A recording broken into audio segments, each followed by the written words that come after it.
All right, guys, and welcome to episode 7 of the Midfield 4 podcast. Today, we're going to be rounding up everything from a pretty mad day of Premier League football and European football, as most leagues drew to a close this weekend. So, yeah, we'll be going through most of that stuff today and recapping it also. We'll get straight into it. Tay, how are you? Been better, mate, but I'm good. Thank you. Yeah, disappointing weekend. Very, very much so, yeah. We did say last time you didn't expect much, but I suppose the way it panned out sort of changed that a little bit. Just the fashion in which it happened, but that's football. We will get onto that, of course. Demil, how are you? Yeah, all right, to be fair. Suffering's finally over for United this season, thank God. Yeah, can't wait for pre-season and the season starting again, but yeah. A pretty typical result to end a horrendous season, to be honest. Matt, how are you doing? Not too bad, thank you, mate. How are you doing? Yeah, all good, all good. Ready for no United for a few months, as I said, finally. So yeah, we'll get straight into it. Of course, we'll start with the quiz, as always. I think we're going to be continuing the theme that we've been doing over the last couple of weeks. Matt's the quiz master today, so I'll just run through the rules again. So Matt will name a topic, and the other three of us are taking turns to name something that relates to that topic. So it usually be a player or club, etc., etc. You're allowed, well, you can't really stutter too much, so about 10 seconds to answer the question. You're allowed one incorrect answer. So say you name something that's incorrect, you allowed that once, and if you do it again, you're out of the game. And then the last person to stay in the game will win. And Tay has taken both rounds of this so far, so we'll see if he can keep that up today. Matt, you're the quiz master, so take it away. What's today's topic? Bit of a late change up, but it's keeping it in the football theme. We're going for players with 8 or more goals. Originally, it was going to be countries in Europe, so let us know if you want the odds one without football, or, could be interesting. But yeah, so without further ado, what order? We'll go for Demil, Ethan, Tay. Last again, love that. Okay. Brilliant. All right, 3, 2, 1, go on. Son. Salah. Ronaldo. Bowen. Mane. Pookie. Interesting. Fair play. De Bruyne. Is he? Yeah. Oh my God. I was a bit confused. He got 15. Oh yeah. Yeah, of course. Yeah. Tay. Vardy. Jota. Bruno Fernandes. Harry Kane. Great goals. He did, yeah. Kane's been taken, I think. Has Kane been I don't taken? think so. No? Yeah, No, I don't Demil think said so. Kane. Oh, Really? Oh, Zaha. my bad. My bad. Who? Zaha. Full Zaha. Let's see. Antonio. Richarlison. Sterling. Foden. Oh, I'm getting stuck here already. Mason Mount.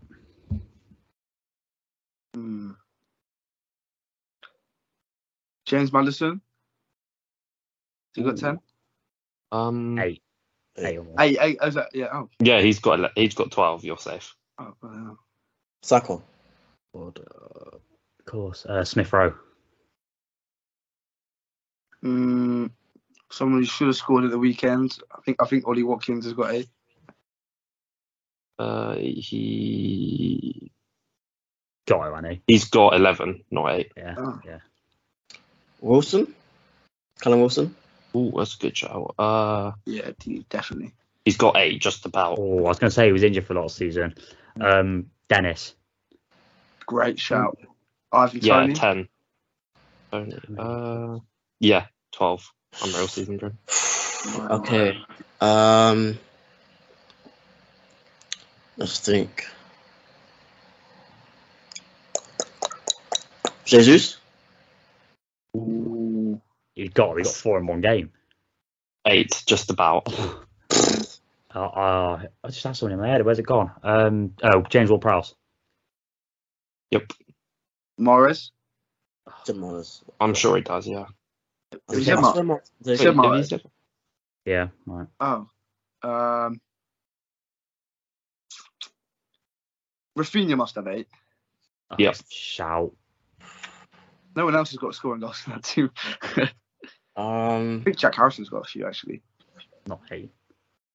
No. Oh, this is tough.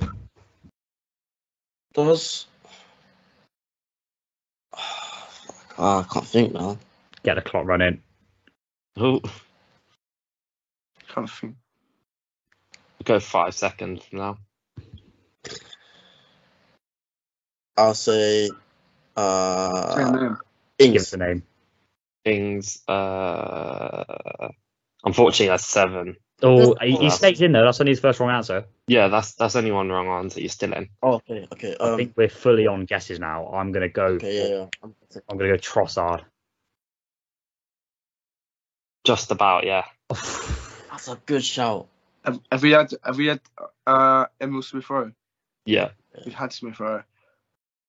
Foden? We have Foden? Yeah. we've had Foden, yeah. Foden, I don't know. Cornet. Maxwell Cornet. Doesn't have 8, surely.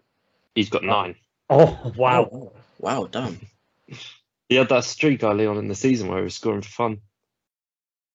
Okay. Think of the stat padders now, who I know aren't that good but just score goals.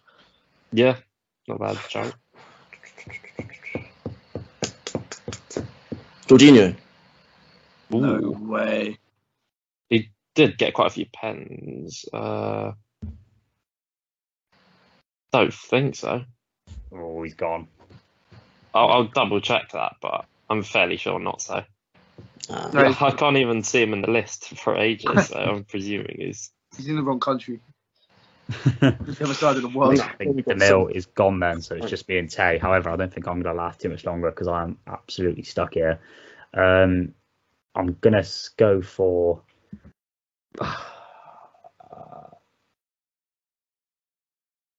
I'll say Jimenez, but I think he's short. Jimenez has got 6, I'm afraid. Okay. I got one answer left then. Tay's got 2 answers left. I've got. Only reason I say this is because I saw a slander tweet about Rafinha the other day, and it correlates to Harrison, who scored on the last day of the season. So I feel like Harrison might come into that bracket. Jack Harrison of Leeds. I was going to say as well, one of you mentioned a name which just squeezes in, and that's the one. Jack Harrison, yeah. No Just way. squeezes in with How's he 8. got 8 Premier League goals? Yeah, I'm done for. How many we got left? Can't have many. Don't think there's many. There's a few biggish names which haven't been Yeah, mentioned, I've to be fair. got a name which I don't think anyone That said. we've as well. missed. I'm going to give you a clue because I'm having fun. He scored a massive goal at the weekend. Gundogan. He might Right. actually. He just squeezes in. Fair play. Thanks, There you Kev. go. Gifted him up. I'm enjoying myself. I tell you who else I want. And there's not many goals in that team. I think there's 2 people with more than like 8 goals, and I think Conor Gallagher's one of them with Zaha. You're right there, mate. Oh my You're god, right. this guy, man. He's got the whole list on his computer now. The MacBook's over here, actually. There can't be many more left. I'm thinking like Brighton, maybe Mopé or Welbeck. Welbeck's I'm scored a going for few. either. actually. I'd say it'd be Mopé. I'm just going to try and think of somebody else, and then if not, I'll go for him. Leicester, Madison, Vardy said. I don't think Barnes is on there. Bonzo. I'm gonna go Morpie. Solid stuff. Just squeezed in. Have we got Kai Havertz yet? Nope. There we go. Kai Havertz. That's one of the big names I was talking about. How many is he? He's got 8, just about as well. Have you haven't even got one wrong yet, have you? I'm done out here. No, I have one wrong, I think. Have I? Have Don't you? think so. Don't think. I can't remember you getting one wrong. I think Coutinho's on like 6. I don't think he quite makes it in. Again, we've had Madison. Grealish is a no. United haven't got any more. Might have to count myself out here. I can't even think of a name that's going to be anywhere near. How many are left, by the way? There can't be many. I don't think there's many. I mean, it's definitely cleared the top 10. Definitely cleared. I'm gonna say St. Maximan, but I think it's wrong. Ooh, I don't quite think he has. Say Maxim, who was outscored by Said Benrahma, who was. Yeah, he has 5. I'm afraid. 8. I actually thought of him as well. No one said Lukaku either. Yeah, I was gonna say a player who played for your club, but I was like, I'm not gonna bother. Tays to lose one it. again. What? Who else have we missed? Bernardo Silva. He squeezes in 8. Benrahma, you just said. Did we say Richarlison? I think we did. Yeah, Richarlison. Yeah, Eastman did. Yeah, I think that's quite literally it. Otherwise, we've done a great. You guys done a great Not job bad there. effort. I don't think I've Nice. got any of them. Because There were Bernardo quite a Silva few and on Richarlison. 7 as well. There were 5 on 7 and a whole bunch on 6. Who was on 7 out Narrowly of missing. interest? You had Erdegaard, Wissa, Ings, Rodri, and Shea Adams. I knew Rodri was close. I don't know. Crazy. I thought Bernardo and who I should just say were below 8. That's why Ben Rama. Sorry, that's what I thought they were below 8. That's why I didn't go for them. But Tay wins again, and we will go on total footballs soon with the old round as well. So we'll get straight into it now. Talk about the season. Pardon? I lost all the old ones. This new format, I'm kind of liking. I actually think you're on 0 points going into these ones. But just... yeah, but I had we might have to change it. I just lost to you 2 weeks in a row or something like that. But we will get straight into the final day of the season, which was absolutely mental, to be honest. Like, I did tweet out earlier in the day that there was so much to play for. There was only 2 games in the league where there's nothing to play for, and certainly did live up to expectation. But in the end, everything nearly went to plan, other than probably the relegation. Liverpool, City both won, but looking at City's result, you'd probably think it was a more comfortable win than it was. And they certainly made hard work of it. Obviously, Tay, you'd have experienced like every possible emotion you could have over the 90 minutes. So I'm not sure where you watched this game or such, but like, can you just try and talk us through, as painful as it may be, like what emotions you went through in this period? I'd rather not, but I'll do it I'll do it for you guys. Do you know what? Into the game, I had no nerves on match day, no nerves, because we were never in the driving seat. I would rather be, if you want, in a sense of winning the league, you'd rather be them than us. But on the day, nerve-wise, I would have rather have been us. Conceded in the second minute. I thought, great. We can't even do our job. How can we expect Villa to, go out and climb that mountain? But yeah, it was fine until 2-0 down. It's just how it's the manner in which it happens. The 3 goals in 5 minutes that they conceded, I don't get it. Do you know what? And I've said this every time we record. I'm a huge pessimist, but after the 60th minute, 60th minute, that's when I thought we were going to win the league, and that really hurts me to say. But yeah, it was horrible. It did really feel like I always felt like you were going to score. It was just whether City held on or not. Yeah. I mean, I was nervous about us not scoring, because we left it pretty late, to be fair. But by the time we scored, it was marginally too late anyway. But I don't know. I think that's just the way it goes. And I'm not pointing fingers. People are saying, "Oh, how have Villa bottled us the league?" It's like, no, like that's not how it works at all. You threw the league away by drawing with Spurs, unfortunately. Exactly. Like the other results earlier. Or losing to Leicester, or drawing with Brentford. Yeah. I mean, again, we spoke about this before, and the fact that one result against Spurs essentially cost you.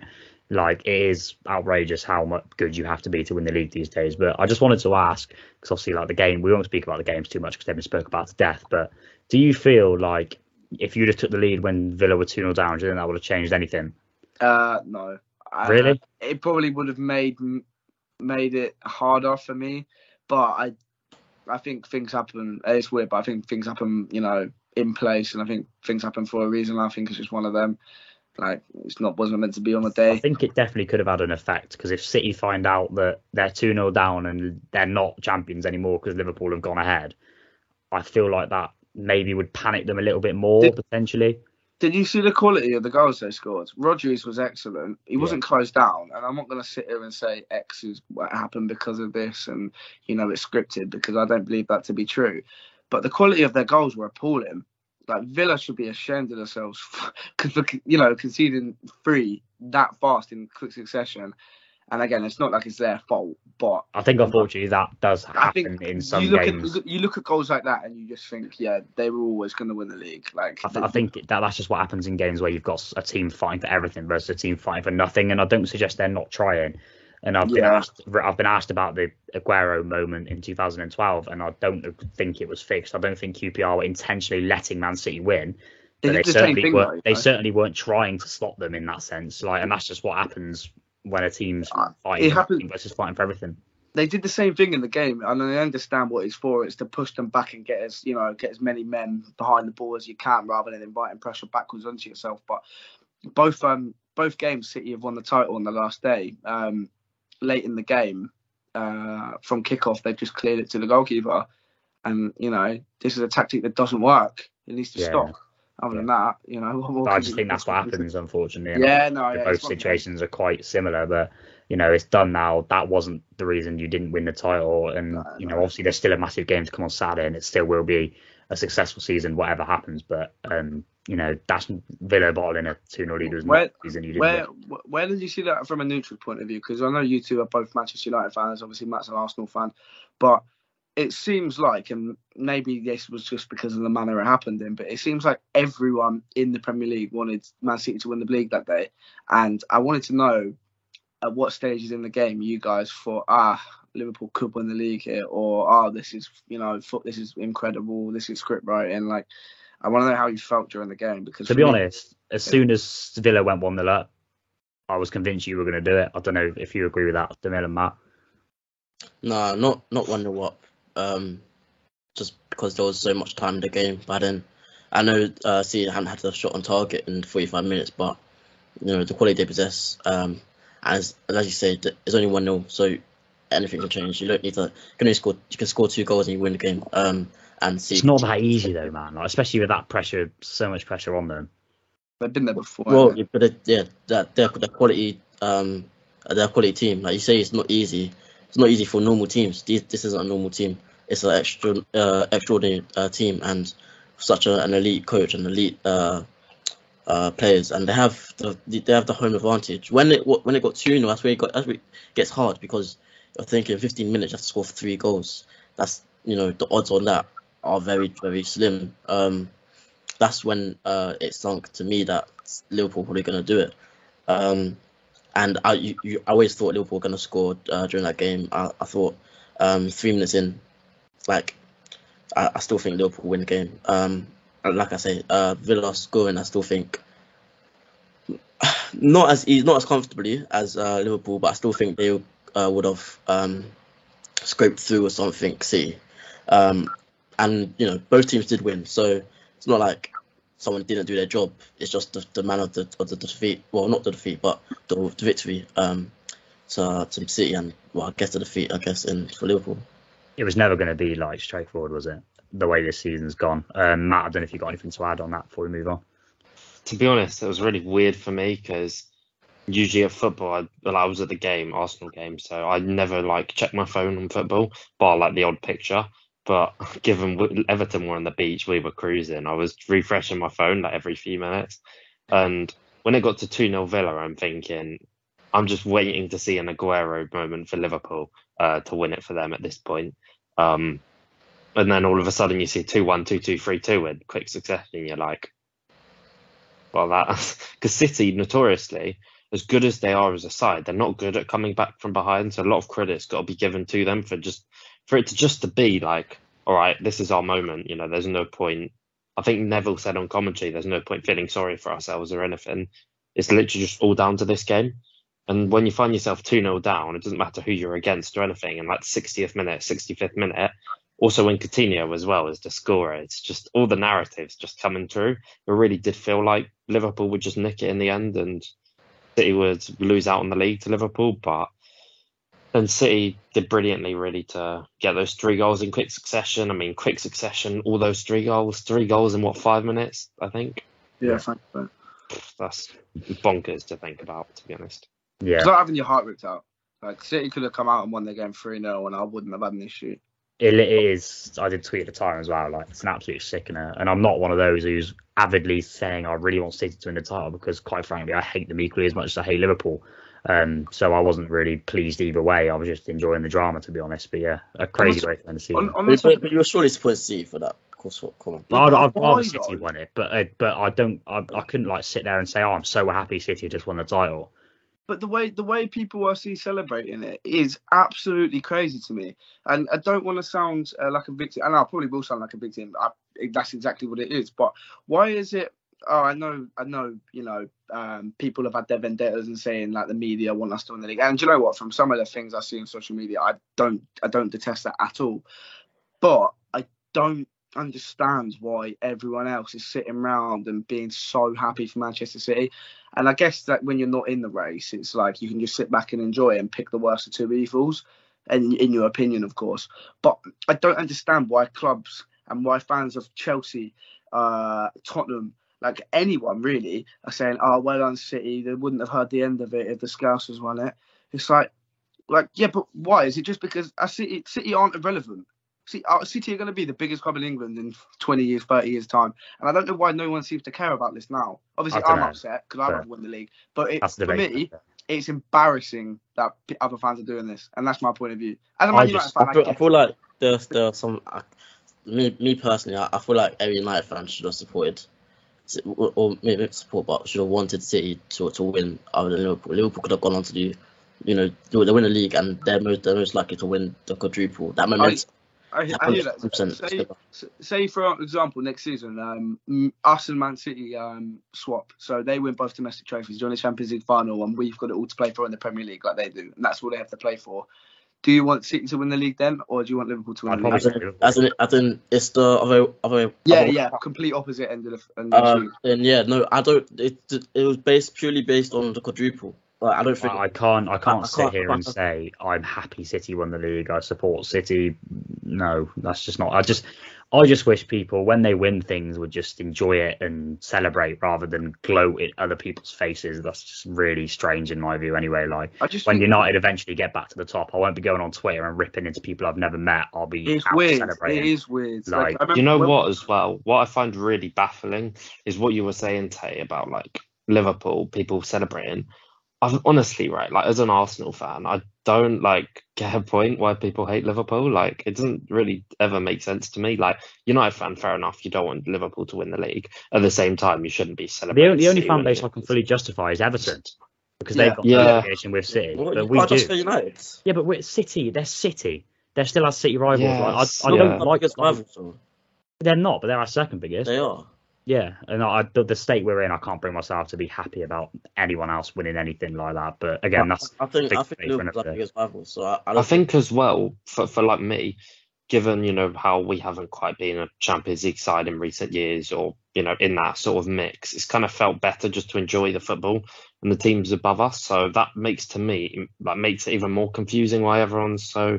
Because at the end of the day, right, whoever wins the title, I think City are the only side where.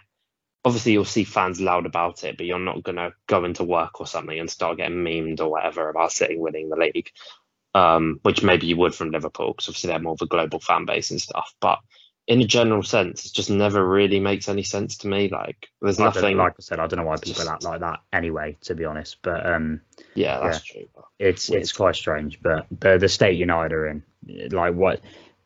Liverpool will reach 20 before we reach 21. That is fact. So, like, even if City winning it here, it's pretty much delaying the inevitable. So, obviously, we want to protect our treble, but we should focus on getting back to where we should be rather than hoping others don't reach what we used to have. And I'm not saying that United fans should want Liverpool to win either. I just couldn't be happy that City won either. Yeah, of course. You know what it is though? It kind of reminds me a tiny bit from our point of view.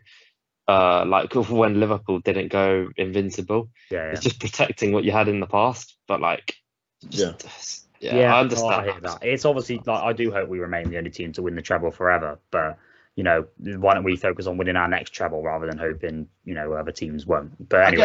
I get hoping, but it's the jubilation of the fans I saw. That's when I thought it was weird.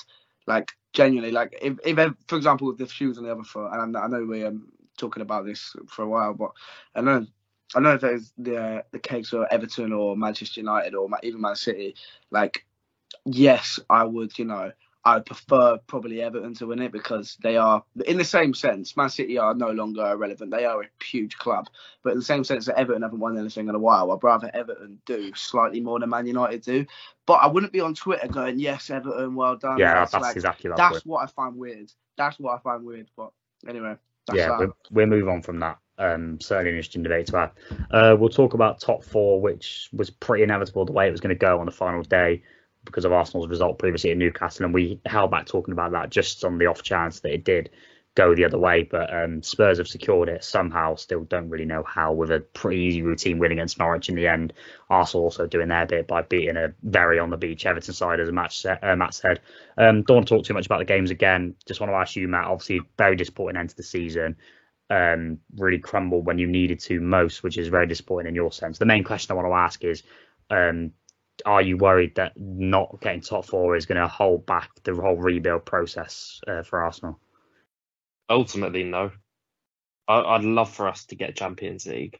But in the same vein, I don't think it affects our window at all, given Tielemans, for example, one player we've been heavily linked with, was meant to be a Champions...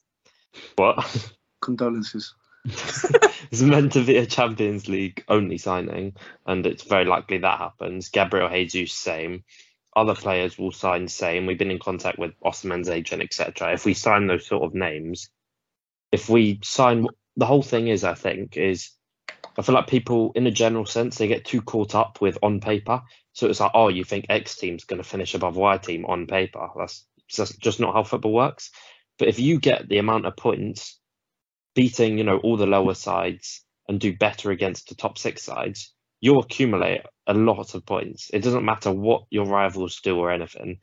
If we get 69 points, we sign a striker when our previous ones had 5 goals all season, as like our top scorer for a number 9. We've had players like Cedric, Nuno Tavares, El Neni, Holding, etc. who just aren't good enough for where we want to be, starting week in, week out in the crunch time part of the season. And this is just, for me, very promising times for the club ahead. Obviously, it's a setback not getting Champions League football, but it happens. As you said on the Monday thing, it was kind of destiny at that point. My optimism was, I know final day is never as simple as people think. There was going to be some weird results, but unfortunately that happened more on the end of the title race than it did on top 4. And any other team bar Norwich, we maybe would have had a point. But yeah, it's very exciting times for the Premier League in general, to be honest, because I think the top 6, depending on how United do, and obviously Chelsea's rebuild, Spurs, us, and the other 2, will be the biggest gap to the rest of the league in a while, I feel. I feel like we also say that every year, though. But anyway, that's a bit off topic. Just a main point for me in this sense would be the window. If you, like you said, if you do have a similar window than you would have done for Champions League football, then not a worry. You can regroup and go again next year. But my worry would be if certain players now don't join because of it, which if that doesn't happen, then fair enough. Also, the fact you've now got different distractions to play, like Europa League football, and you have relied a lot on young players this season. And as United have seen this season, a lot of the players that sort of carried us last year or have done in the past haven't carried that on. So that might be a slight worry with the likes of Ødegaard, Martinelli, maybe not Saka. I'm sure Saka will kick on, but etc. But if you can get the players in that you would have anyway, I'm sure Arsenal will kick on again. However, the main 2 things are the league will be stronger because I don't know if you've seen, Spurs are heavily backing Conte by the looks of it. United will be better. It's not hard to be any better than we were. Obviously, the top 3 are still there, but that would be my main worry. The other league getting better and Europa League distractions. Yeah, I agree with that. I mean, as I said, on the whole on paper thing, with the league getting better, you're not playing like the likes of City or Liverpool or Chelsea or any of these teams 3 times a season. You're playing them twice. How you do in one-off games ultimately decides points at the end of the day. And then you have the rest of the teams in the league. As I say, if you're consistent enough to do great against most of the sides in the league and improve in a top 6 sense, then you will just naturally accumulate a lot of points. And with Europe, it's a distraction, but at the same time, it's more only a distraction in latter stages. And I think it's just very important we get the right depth. If we don't get the right depth, then, it'll be a bit painful, really, but we get the right depth. We completely avoid what happened at the start of last season. We're in a far better shape in general, and things are looking really bright throughout the season and not just at periods. Yeah, of course. I think it heavily depends on transfer window for a lot of clubs, especially United and Arsenal, if they want to break back into the top 4. So, I mean, that's something we can assess further at the time. But yeah, we'll talk about the other thing that was massively up for grabs, and that was the relegation spot. And I think we all said Leeds to go, and we were proven wrong. I mean, as for Burnley, we'll talk about them first. I mean, we've got a few questions to answer about this, but after Dice left, which everyone was quite surprised about, they went on a brilliant run and essentially got themselves nearly out of trouble. I think they were a couple of points clear with 4 games to go. But a loss against Villa, a draw against Villa, losses against Newcastle and Tottenham have eventually cost them 1 point out of 12 at the death isn't good enough, and that's why they've dropped into the bottom 3 on the final day. And then Leeds, who needed to better Burnley's result, went and beat Brentford away, which is a brilliant result, and we'll speak about that in a little bit. But the question I really want to ask is, Obviously, Mike Jackson's come in. He did a brilliant job straight away in his first 5 games. Not so good in the last 4 games, which has ended up relegating them. So my question would be, obviously, Sean Dyche was sacked with 9 games to go. Would they have stayed up had he have stayed in the job? It's hard. It's hard to say. Like I these questions, like you can never really come to the conclusion because the form was poor, but we've also seen how he gets results at the latter stage of the season. 9 games to go, there's not too much to upturn, if that makes sense. There's no real. It's not like it's 15 games where you can get on a run. So it was a close call for Burnley to sack him, and like I said, he was playing poorly, but you just got to think about Sean Dyche previously and all the times he saved Burnley from relegation, and Burnley's been overachieving for years. So and that's due to Sean Dyche. So it's hard to say. Like I'm really sitting on the fence here. I can't decide because Mike Jackson also had a great spell in his first 4 games. Was it? I think he had second most points at that stage, only bettered by Pep. So Burnley were in great shape, and I guess they were unfortunate because when they beat someone, I don't know, I can't remember the team, but they beat a team where it was against the odds, and then they got I think Leeds got something and Everton got something where they shouldn't have got something, and that was that when Everton beat Chelsea? Yes, yeah. When Everton beat Chelsea, you're thinking, no, you don't expect that, and Burnley, were thinking that's the chance for to get some gains ahead of Everton, but in the end, it's not turned out to be, and I'll say no. He wouldn't have. I think they would have gone down regardless. That would be my view. I think when Sean Dyche was sacked, I was extremely surprised on the basis that I thought he's a fantastic Championship manager. So I was pretty much, resigning to the fact they were going to get relegated, and they were in very deep trouble when he went. Obviously, Leeds then took a massive plummet in form and lost, I think, 4 or 5 in a row, and that's why they ended up nearly going down. So who knows if that would have happened anyway, and we'll speak about them and their managerial change as well in a little bit. But I think they would have gone down anyway. I think it was a last throw of the dice, and it was obviously a last throw of the dice because sacking arguably your most successful manager, sacking your most successful manager in recent history is a risk with that close to the end of the season, and one that almost paid off. So for me, they would have gone anyway. But I think first of all, Tay, congrats on a fantastic joke no one heard. Thank you. Second of all, I think it's an easy narrative to write that they sack Dyche and they get relegated. But ultimately, a lack of investment over the years has just completely screwed them over. You're in the Premier League. They've done so well to stay in the league for as long as they have. Few decisions as well going against them in the back end of the season. I think I saw a player complain about that or something along the lines, which obviously is far from ideal when it did seem like the Prem were like, yeah, it's time to go. But ultimately, it is just a lack of investment, really. They've sold quite a few good players over the years. Is it... what's his name? The former Man United one who went to Everton. Michael 30. Keane. Yeah, Michael Keane. They sold him. They sold other players, and they've just never really invested. And they've stuck with a Championship aging squad, which have a great work rate and stuff, but not too much else. They've bought the odd decent player in, started to maybe invest slightly better. Well, not even invest slightly better, actually invest in the club they got in Maxwell Cornet. I think 2 seasons ago when they finished, I believe they finished somewhere around mid-table. I don't think they were too threatened of relegation. I think the only signing they made was Dale Stephens for 600 grand. Yeah. You're a Premier League team.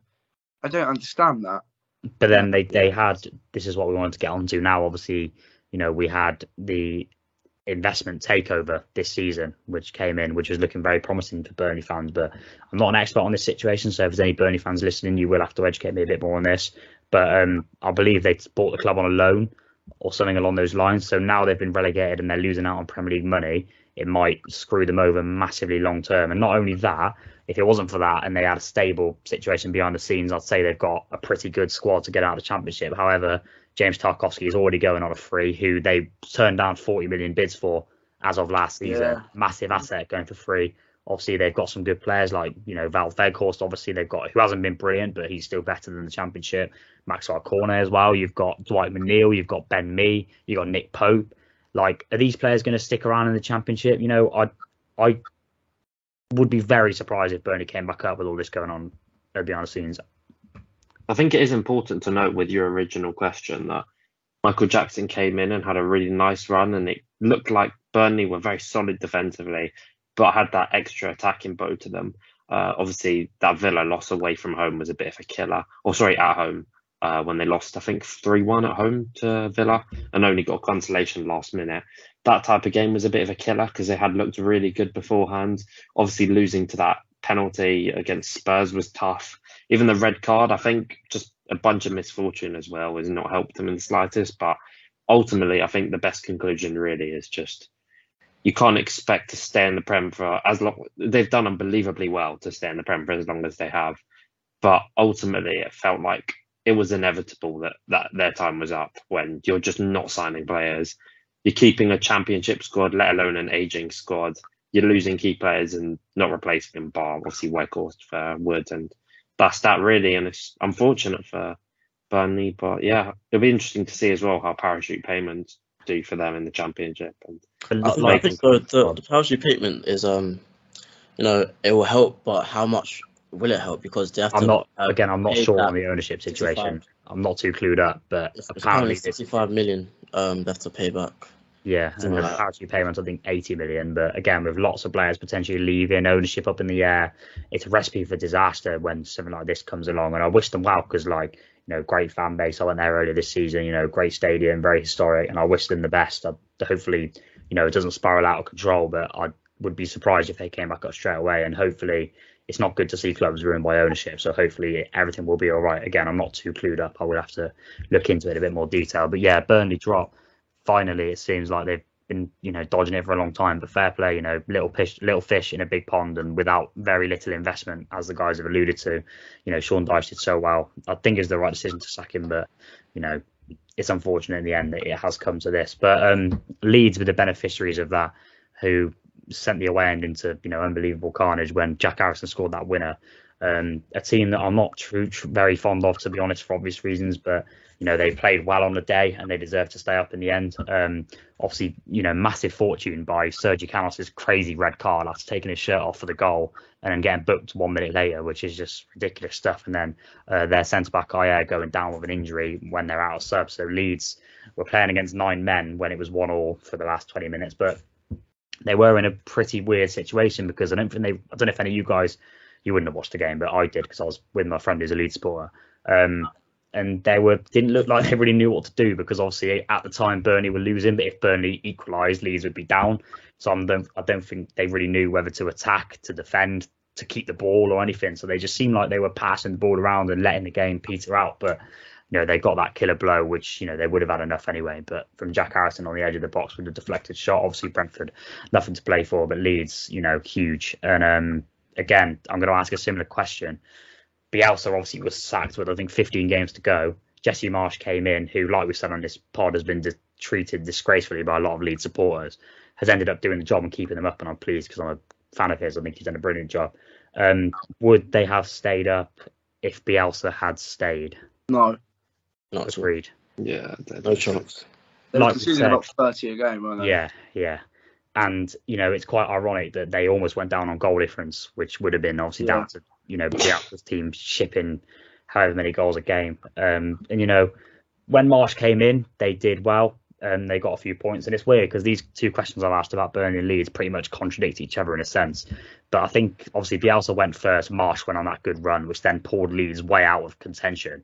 So when Dyche got sacked, we were talking about, is it going to be Burnley or Everton that go down? But then obviously Burnley picked up a few good results, as did Everton. Leeds took a plummet in form, and that's when Leeds were then dragged into it again. So I don't really think they go hand in hand as such, but obviously because of the different situations that happened. But yeah, I think Leeds was sleepwalking into relegation if they kept Bielsa.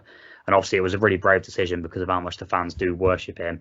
And rightly so, because he did do a brilliant job there. But the fact that they didn't fully get behind Marsch is alien to me, and I'm so pleased that he's got the job done. And the emotion he showed on the touchline was brilliant. And again, as much as I dislike Leeds, the scenes in the corner with their fans and players and even the directors and stuff on the pitch, you can tell how much it does mean to them. And it's going to do wonders for them. It's a massive result financially alone, obviously staying in the Premier League. But not only that, it does look like Calvin Phillips and Rafinha might be leaving in the summer, but they now might get an extra 30-40 million for them both. Because if they are to get relegated, then, Rafinha talks about him going for 25 million, Phillips about the same. And now they are in the Premier League, I think they've got a bit more leeway in that sense. So if they can get an extra 30-40 million from those players, that is massive for Leeds. And obviously, Bielsa, as much as he did need to go, in my opinion, was not backed at all in this window. They got Daniel James on the final day for 25 million or so. I don't think they actually bought anyone else other than Jack Harrison on a permanent. He did need more players. I've heard some rumours that he was getting offered players and he was saying no, like Leeds wanted to buy him a striker in January and he said no, obviously because you've got to be very specific to fit into his system. But if they were to get, say, I don't know how much you guys think Rafinha and Calvin Phillips are worth, but if they were to get 120 million for them both combined, and then it might be a good thing for them long term to reinvest that into the squad and to have, a more well-rounded squad with a bit more depth, because those are fantastic players. Those two players could definitely top 4 level players if they stay in the Premier League. But then, elsewhere on the pitch, it's not looking too good. So if they have a lot of money to reinvest into the squad and have a better all-round squad, I think they might do better. I don't know if you guys agree with that. Yeah, I agree with that. I think a rebuild with that Leeds squad is very necessary. I think as well, when we were touching on the whole thing of if Bielsa stayed, would they have gone down? I feel like people are too torn up with looking at, okay, they were in this position when he started, they were in this position when he finished. Because you've got to look at the bigger picture. I think it's the same for Everton as well. I saw a thing saying Lampard took over when they were like 16th or something, and they've just managed to get 16th. And you've got to look at the bigger picture, really, with pressure, with the state these squads were left in, with the quality, with the profiles. It's a big achievement for both of them to stay up, really. And it's important. It's so important for their futures, particularly Everton, with wages and stuff, because teams like that would just never prepare for going down to the Championship. But yeah, I think it is just really important, the jobs they've done, and particularly as well, I thought I would just bring Everton into this conversation as well. I think obviously fans played a massive part, and fair play to them. But I think Lampard changing his approach when he first came in, I was thinking, has this guy just not learned? Like, has he picked the wrong job or what? Like, that Spurs game was most evident for me. Just so easy to break through. It was like watching Bielsa's Leeds. But I can't remember what game it was, but it all just turned around when they realised, all right, well, there's no time for us to be like, all right, we should have won this, should have won that. We have to just do what we're best at. And that's like trying to rattle the opposition or make it toxic, make it unfriendly. And that's what they've done. And that's ultimately what's kept them up. And yeah. Yes, definitely. I think they're both quite similar situations. Two teams that didn't expect to be in a relegation battle this year. They survived, and obviously their fans have every right to celebrate. Like I said, I was at the Everton game on Thursday, and it was unbelievable. And Leeds' away end looked unbelievable as well. And their fans have every right to celebrate that achievement. Doesn't matter if they're not supposed to be there, but they shouldn't get too caught up. And both clubs need to realise that if they don't address these issues in the summer, it's going to be the same again. So both teams need heavy rebuilds, and I'm sure they will be fine long term if they can get those rebuilds right. But yeah, they should not have been in that position in the first place. Obviously, Leeds more so than Everton, you could excuse them a little bit more, but the way they played the season before, you just didn't really expect it. And they have the ambition to stay in this league and become a permanent fixture, so they just need to address their issues correctly. So that's enough on the Premier League. Obviously, all the other leagues have started to come to a close now, so we'll just wrap them up because we haven't had too much time to talk about them since we started this podcast. And most of the headlines this weekend came from Serie A, where Milan won their first title in I think 10 or 11 years. Fantastic achievement. I'm really pleased for them. They won the title with I think a 3-0 win against Sassuolo on the final game of the season, which in that sense isn't that easy of a fixture, especially when the title's on the line. They did only need a point, but when it's been that long without a title, it was never an easy game. But I think they were 3-0 at half time, so they couldn't have gone any better. Matt, I'll come to you. I know you've watched a lot of Milan this season, and I'm sure you were pleased to see them get over the line. Yeah, delighted. I remember seeing the game was 1 hour after the Prem stuff kicked off. And I checked my phone and see it's 3-0. I'm delighted, really. And Sassuolo, they're a horrible team to play. They're notorious for getting points off the top 6 in Serie A. And I think the last 2 meetings, Sassuolo have both won between the two sides. And it was quite funny, to be fair. Milan were the away side, but they were basically the home team with the support they had. Like, unbelievable, really. But I thought we'd just touch a bit individually on star players, really. I think what was really important for Milan as well is they had a phase where injuries were just really bad for them. Rebic was out, Leao was out. They had a lot of other players out as well. Ibra, I think, was another one who was out. But they managed to get the results they needed, although it was just scraping by. Their best players have come back to fitness, and now they're beating teams like Sassuolo 3-0. They're getting Divock Origi on a free, which I think is a very, very good signing for them. And just onwards and upwards, really. And as I said about individual players, I mean, Maignan, second best keeper in the world for me, really. I think last season for Lille, he was instrumental. To be honest, as much as I like Milan, when I saw he was joining them, like that scene, I was like, ugh. I mean, when Arsenal needed a keeper at the time, I was like, I really would like him. But he went Milan and he's been as good as he has been. I'm not really surprised, to be fair. He had that injury as well, which was tough. Tomori finally given his call up to the England squad. Long overdue, I think we can all agree. Kalulu's another one who's really, really impressed me. Came in the side, young fullback or young defender in general, and he's just been fantastic. Right back, centre back type. Really impressed. Tonali joined and struggled at Brescia. But what season he's at, by the way? Yeah, struggled at Milan first season, but that's adaptation. Like, this is young players.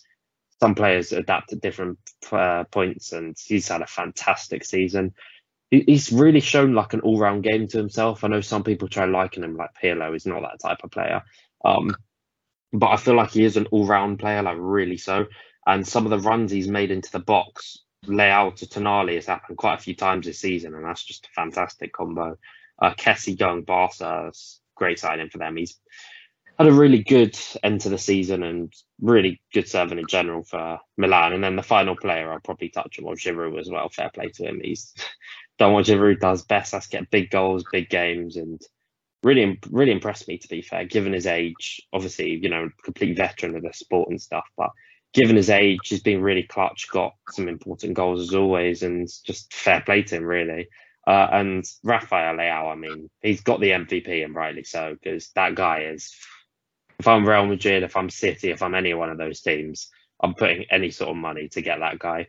And I think given you play for AC Milan, I think players have this thing of wanting to play in the Premier League no matter what, which is fair enough because, the Premier League has that unbelievable attraction, obviously financially, location, etc.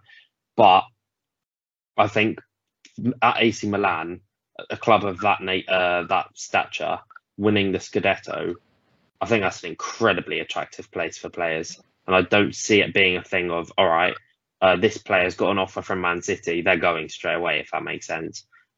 Also, by the way, I completely forgot Theo Hernandez. Easily, like, one of, if not the best left back in the world. He just impresses you more and more when you watch. And yeah, with Leao, as I said, I'm just going to quickly say about Leao because I don't want to waffle for too much longer and let you guys say anything if you want to add anything. But yeah, Leao, he's the best stop-start player I've seen beating his man. Like, he's ridiculous. He's so direct.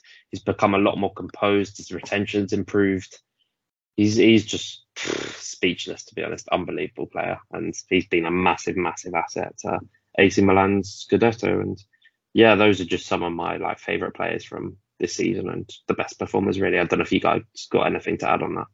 Not particularly. I just wanted to say, if there's hope for Milan the way they've turned it around, then hopefully there's hope for United in the near future, because a lot of people have likened the two clubs. But yeah, great achievement for them. It's brilliant to see, and they've got a fantastic squad and a fantastic manager, to be fair, who almost didn't survive last season, almost got the sack, but they stayed true to him, and he's won the title. Elsewhere in Serie A, obviously the top four was already secured. Inter also won on the last day, and then Lazio and Juventus make up the other Champions League spots. You've got Lazio and Roma going into the Europa League. Obviously, Roma have got their Europa Conference League final tomorrow against Feyenoord, and then Fiorentina have secured Europa Conference League for next season. No European football for Atalanta, which is very disappointing for them. As for the relegation battle, Salernitana pulled off the most incredible escape I've seen this season. 9 points adrift with 9 games to go, and they've managed to pull it off despite somehow losing 4-0 to Udinese at home on the last game of the season, which is a crazy result considering they had everything to play for and Udinese didn't. But thankfully for them, they've done the hard work as Cagliari drew away at Venezia, and both of those teams have been relegated. And the scenes, I don't know if you guys have seen the video, Salernitana's fans and players celebrating at the end of the game was incredible. And their tifo display they put on before the game was brilliant. If you haven't seen those clips, please check them out because they are phenomenal. And yeah, that is one of the best escapes in modern history in all leagues, to be honest. Absolutely sensational. And, a very small fish again in a big pond in Serie A. They've got obviously Frank Ribery there, but, he's been far from the star of the show. Together as a unit, they've been brilliant in the last parts of the season, and I've seen them linked with Edinson Cavani today, so that'd be very interesting for next season. But yeah, fair play to them. Yeah, I love seeing a team come up and stay up, especially in that fashion. That was brilliant. And Venezia and Genoa go down as well with Cagliari. Genoa going down is pretty big. They've always been around Serie A. So yeah, it'd be interesting to see how they do. Just quickly on the Bundesliga, that did finish last week, but we've seen the relegation/promotion playoff take place, which Hertha Berlin have survived after beating Hamburg over 2 legs. Obviously, they're a team that a couple of years ago in the lockdown period were a very good side, potentially looking at European spots. But again, similar to Wolfsburg a few years ago, they've dropped down the table, just about survived. So hopefully they can, rebuild and get back on track. But yeah, 1-0 down in the first leg, I think they were, and then they turned it around last night, which is great for them. Unfortunately for Hamburg, who, are too big of a club to be in the Bundesliga too. So hopefully they can, again, make their way back soon. As for France, obviously PSG had wrapped up the league a long time ago, and Marseille and Monaco will join them in the Champions League. Rennes will play Europa League, and Nice will play Europa Conference League. Marseille have had a great season, to be fair. A couple of Arsenal boys there, Matt. Obviously Saliba, who should be coming back to Arsenal. Guendouzi, who has left, but has had a good season on the whole, and they wrapped up Champions League with a 4-0 win against Strasbourg. And again, that's a great achievement for them, considering they haven't been the best in the last couple of years. Obviously, they've got Boubacar Kamara, who's just signed for Aston Villa, which is a great signing for them. But yeah, a very good achievement for Marseille, who got back in the Champions League in March. I'll just add real quick, did you see how they got into second place, guaranteed? I didn't know. It was a last-minute winner or last-minute equaliser, I can't remember, against Monaco. It was 90th minute. That's what's got them second instead of third, which is pretty crazy. That is pretty big, to be fair, because I'm pretty sure third place has to go through qualifying rounds, which if you've ever experienced them, they are an absolute pain. But yeah, so Monaco do go into qualifying rounds, Marseille straight into the group stage. And like I said, Rennes and Nice making up the other European spots. As for at the bottom, Bordeaux finished last, which is crazy considering their pedigree in this league. Metz also relegated, and St Etienne will go into the relegation St playoff. Etienne's a sad one, isn't it? Yeah. They've always been there since. They're not down just yet, but again, okay. Relegation playoff. Yeah, I'm not quite sure is what it? they're against, but yeah. So how it works? I'm not clued up on that. Who's that? The playoffs. How does that relegation? So. In most cases, I will just check, but so it's 18th in Ligue 1, which is third relegation spot. We'll play, so it's in League 2, it's third, fourth, and fifth. So I'm pretty sure fourth and fifth will play each other, and then the winner of that will play third, and then the winner of that will play 18th, which is quite confusing. But yeah, there are a couple of teams in and around there. I never knew that was in France, That's yes, awesome. obviously. And you was in Germany. I didn't know. Yeah, that was Hamburg against Hertha. I love it, to be fair. Yeah, it is. My only problem would be, obviously, our EFL playoff system is so good because in League 2, for example, if you come 7th, you have a chance of getting promoted. Whereas if they were to scrap that and just go for the one relegation playoff, obviously it means less teams will have something to play for, and and then how much you guys. I like having the option to watch both because I wouldn't change ours, but I wouldn't change theirs either. Yeah. But the playoff system is brilliant because every single season in every single league, the playoffs always seem to go down to the last game because there's so many teams that are in and about. So again, they're both very exciting things, and I don't think ours will change. But if you don't keep up to date with those sort of games in other leagues, 100% check them out because obviously there's so much riding on them, and having them over 2 legs as well is very interesting. But yeah, finally La Liga, you had obviously the top 4 is already secured with Real Madrid winning the league by miles, and they put out a pretty strong side against Real Betis to prepare for the Champions League final against Liverpool. Barcelona secured second, which is pretty good considering how poorly their season started, and then Atletico Madrid and Sevilla making up the Champions League spots. Again, pretty standard. You wouldn't expect too much different. And then Real Betis and Real Sociedad going to the Europa League, and then Villarreal going to the Conference League, which I'm sure will be right up Unai Emery's street. They had a very impressive result of the weekend against Barcelona. However, I'm pretty sure they played against Real Sociedad the week before and lost, which obviously if they'd have won that, they would have been better placed for a Europa League spot, which obviously is Emery's forte. And the Europa League actually does mean a little bit more now with the revamping, including the Conference League. It's not as much of a joke as it once was. which wonder why you're saying that. well, I quite frankly couldn't care Right. either way. But yeah, I wouldn't have even minded dropping into the Conference League. But yeah, Europa League is slightly more credible now. Not like I want to be in it as a United supporter, but for a lot of other clubs, that is massive.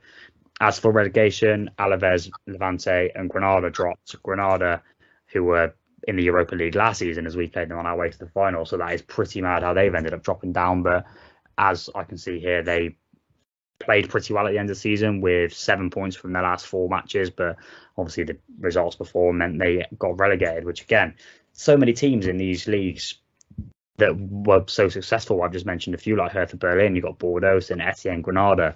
It can all fall so quickly. So, Genoa as well. It's pretty crazy how these things happen. Obviously, I don't know the backstory of, all of them, but absolutely mad how things can change so quickly. But yeah, that is a small roundup of all the other leagues, as we don't usually have too much time to talk about them. Obviously, last thing we can talk about today, there's a massive game on Saturday in Paris between Liverpool and Real Madrid.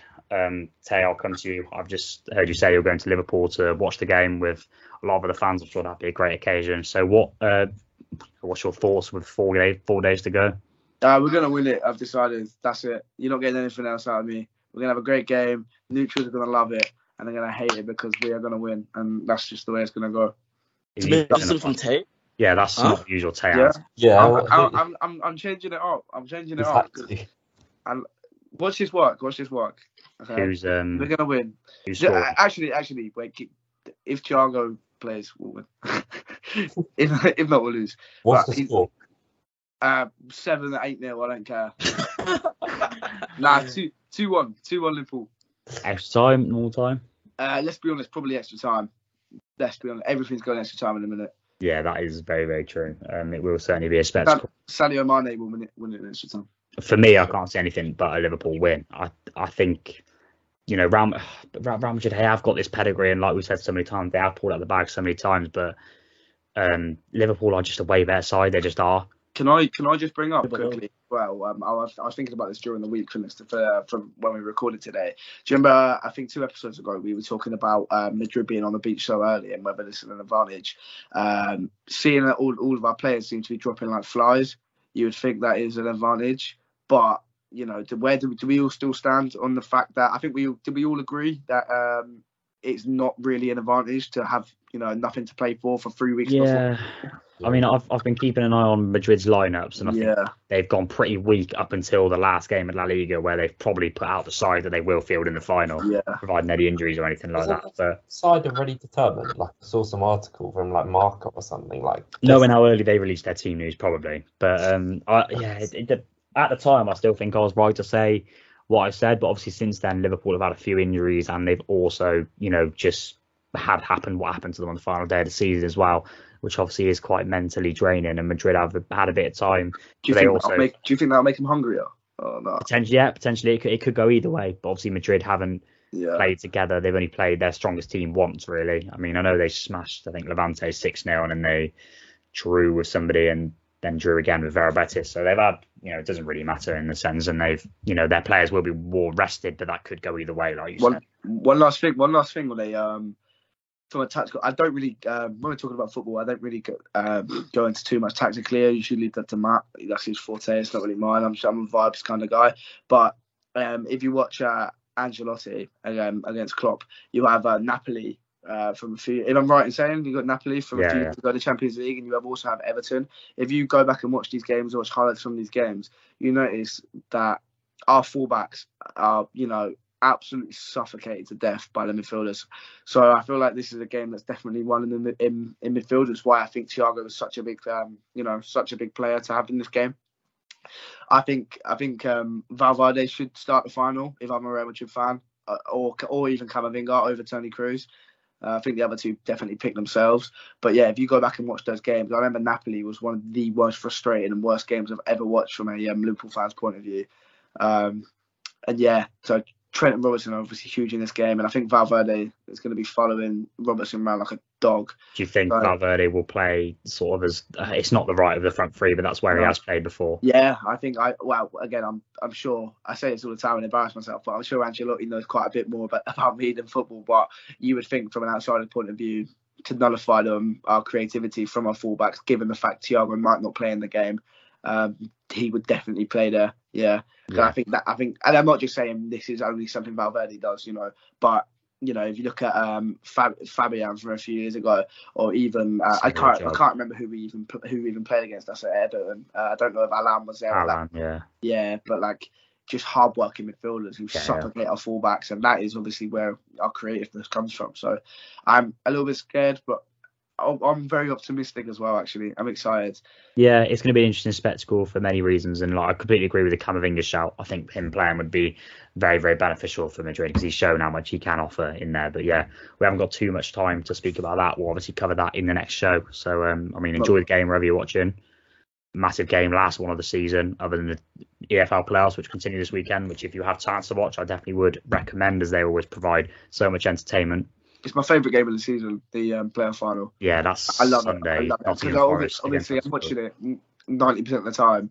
I'm watching it as a neutral. Yeah. I don't know, in case Blackburn sneak in, but they didn't make the playoffs. So, yeah, my favourite game of the season. Obviously, I want Forest to come up, but Huddersfield have done brilliantly to get there as well. Yeah, I feel like people talk about Steve Cooper and everything, and yeah, he's done an excellent job. But you can, so I was very ignorant. I can't remember the Huddersfield manager's name, a Spanish fellow. But Carlos Corberan. There you go. Yeah. But like they've spent, have they spent less than Forest or something like that? Very much, yeah. Yeah, these two teams should not be anywhere near the playoff final this year. And it's not to say the squad's not good enough, but given the money spent and the quality of West Bromwich Albion squad, Sheffield United squad, who obviously were in the playoffs. So whoever comes up, I'm not going to be annoyed, but I would like to see Forest back in the Premier League, to be honest. For sure. And long story short, tune into that if you can. But yeah, that's all we've got time for today. What's funny? It sounds like I've rambled on. Long story short, watch that if you can. No. Yeah. Never. That's all we've got time for today. So yeah, thanks very much for tuning in. As always, really appreciate the support. Again, if you want to follow us on social media, you can find us on Twitter at TM4Pod, and then you can find all our other links in there. We are on most social media platforms, and the pod goes up in full on Spotify and YouTube. We have started posting some more short clips from the pod on YouTube. We just literally put one up today, so if you'd like to check that out as well, that'd be much appreciated. Yeah, that's about all we've got time for, so thanks for tuning in. As always, I hope you enjoy the rest of your week. Enjoy the final on Sunday, and we'll speak to you in the next one.